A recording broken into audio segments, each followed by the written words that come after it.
ওকে jail থেকে ছাড়িয়ে এনেছো, কি করেছে ধন্যবাদ জানাই। আন্টি, আপনাদের আমি আমার পরিবার মানি, এ তো আমায় করতেই হতো। তনু ম্যাডামকে কখনো দুঃখী দেখতে পারি না আমি, প্লিজ এটা করবেন না। আঙ্কেল কই? ক্ষমা করো বাবা, ওনাকে এখন ডাকা যাবে না, ওকে দেখলেই মাথা গরম হয়ে যাবে। ঠিক আছে, আপনি রেস্ট নিন, আমি আসি। মা, তোর জেল থেকে ফেরার জন্য খুশি আমি, কিন্তু যেটা তুই করেছিস তার জন্য তোকে সারা জীবন ক্ষমা করব না। আরে যাকে তুই বিয়ে করেছিস তাকেই এত বড় কষ্ট দিয়েছিস, আর সেটাও কি কম ছিল? নিজের মিথ্যেতে তনুকেও সঙ্গে করেছিস, আর ওর জীবন শেষ করেছিস। এবার আমার কথা শোন আর চুপচাপ গিয়ে তোর ঘরে বস। যদি তোর বাবা দেখে ফেলেন। আগে আমি? কি বলছেন আপনি? আপনি কি আমার প্রতি ভরসা করেন যে আমি করতে পারবো? না না, আপনি যা বলছেন ঠিকই আছে, কিন্তু কে গো কল করেছে? ঠিক আছে, আমি একটু ভেবে নিয়ে আপনাকে ফোন করছি। মনে হচ্ছে সৌভাগ্য আমাকে বীরের পরিবারকে উত্তর দেওয়ার একটা সুযোগ দিচ্ছে।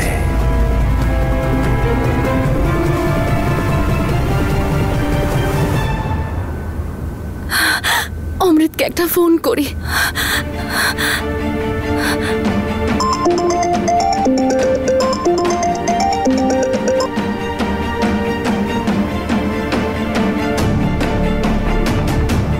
অমৃত আমার ফোন কেটে দিচ্ছে। এত বড় অন্যায় করেছি আমি, কি করেও আমাকে ক্ষমা করতে পারবে? মেসেজ করি একটা।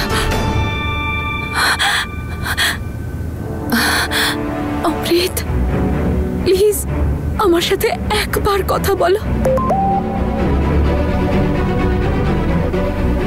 আমি জানি তুমি আমাকে খুব ভালোবাসো, ব্যাস একটা লাস্ট চান্স দাও আমায়, আমি সব ঠিক করে দেব। তনু আমার বেল করিয়ে দিয়েছে, কিন্তু আমি এখনো তোমার অপরাধী, আর তুমি আমাকে যা শাস্তি দেবে আমি মাথা পেতে নেব। শুধু একবার, ব্যাস একবার আমার সাথে কথা বলো অমৃত, প্লিজ।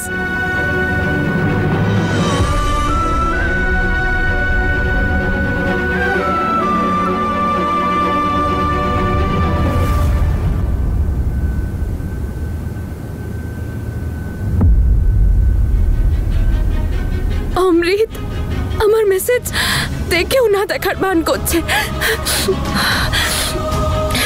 এবার আমি বাড়িতে এসে তোমার সঙ্গে কথা বলবো অমৃত।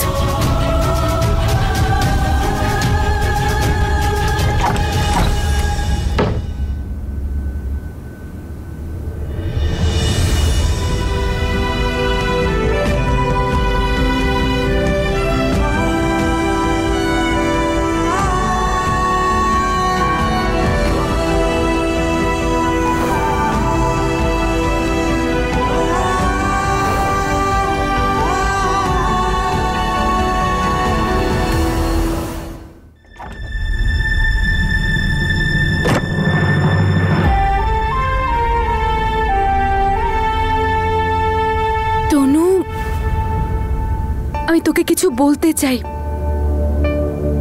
আর তুই জানিস এটা আমি তোর থেকেই শিখেছি। তুই তো সব সময় বলিস, তাই না, যে ভুল যদি আমরা করে থাকি তাহলে ক্ষমা চাইতে কিসের লজ্জা? আর সেই জন্যই আমি অমৃতের কাছে ক্ষমা চাইতে যাচ্ছি। আর আমি ততক্ষণ ক্ষমা চাইবো যতক্ষণ না ও আমাকে মন থেকে ক্ষমা করছে। তনু, আমি অমৃতকে হারাতে চাই না। তুই আমাকে অল দ্য বেস্ট বলবি না? তুই ওখানে যাবি না জেসমিন, চাই না ওদের ক্ষমা, না অমৃতের থেকে না বীরের থেকে। ওদের সামনে গিয়ে কান্নাকাটি করে ক্ষমা চাওয়ার কোনো দরকার নেই। ভালোবাসার বিশ্বাসের ভিক্ষা চাওয়া যায় না জেসমিন। আর ওরা যদি আমাদের ভালোবাসে তাহলে নিজেরা আসবে, কিন্তু আমরা যাব না। প্রমিস কর আমাকে, তুই ওখানে যাবি না। প্রমিস কর জেসমিন। তনু, তুই বোঝার চেষ্টা করছিস না আমার কথাটা। তুই তো দেখেছিস, বল, এখানে কেউ আমার সাথে ভালো করে কথা বলে না। বাবা তোমাকে সহ্য করতে পারে না, আমি এখানে কি করে থাকবো বল? তুই আমার কথাটা শোন তনু, আমাকে আমার বাড়ি ফিরতে দে, আমাকে অমৃতের কাছে যেতে দে। আর আমি একবার অমৃতের কাছে গেলে বীরের সাথেও কথা। আমি একবার বলেছি তুই ওখানে যাবি না, তার মানে যাবি না জেসমিন। কোনো দরকার নেই ক্ষমা চাওয়ার। চাই না ওদের ক্ষমা, চাই না ওদের ভালোবাসা, বুঝেছিস তুই?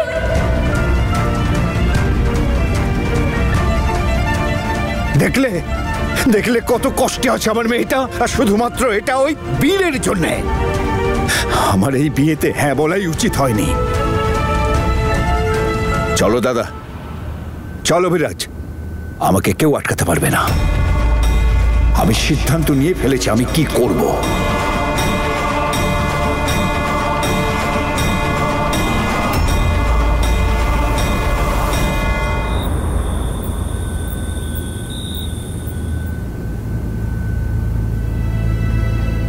বীর আয়, খেতে বস।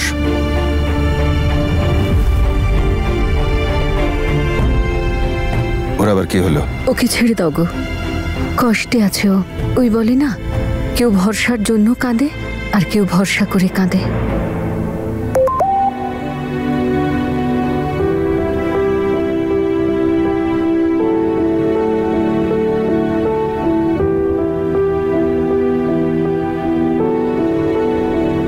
আমি এটা জানতাম না যে তুমিও বাকিদের মতো, যার নিজের জন্য একটা বড়লোক প্রেমিক দরকার।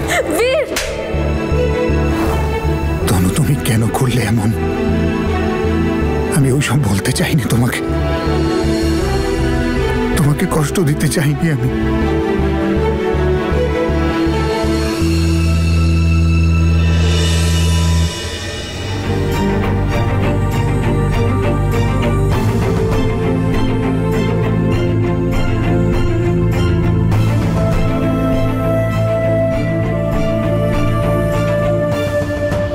আর ওর সাথে যদি সম্পর্ক রাখতে হতো তাহলে আমি বলতে পারতে, আমি সরে যেতাম।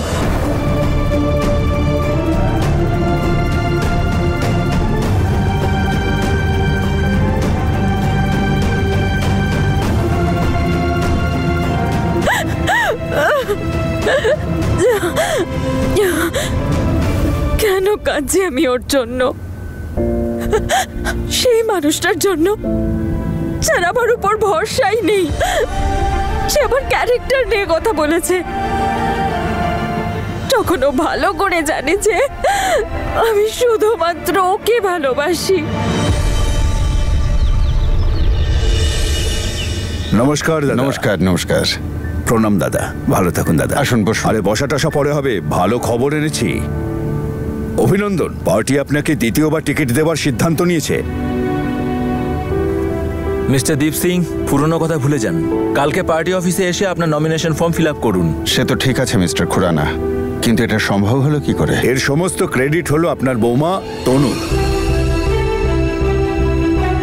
উনি কালকে পার্টি অফিসে এসেছিলেন এবং পার্টি অফিসে আপনার সম্পর্কে ভালো রিপোর্ট হেডকে দিয়েছিলেন। খুব ভালো কাজ করেছেন, উনিই জিতবেন।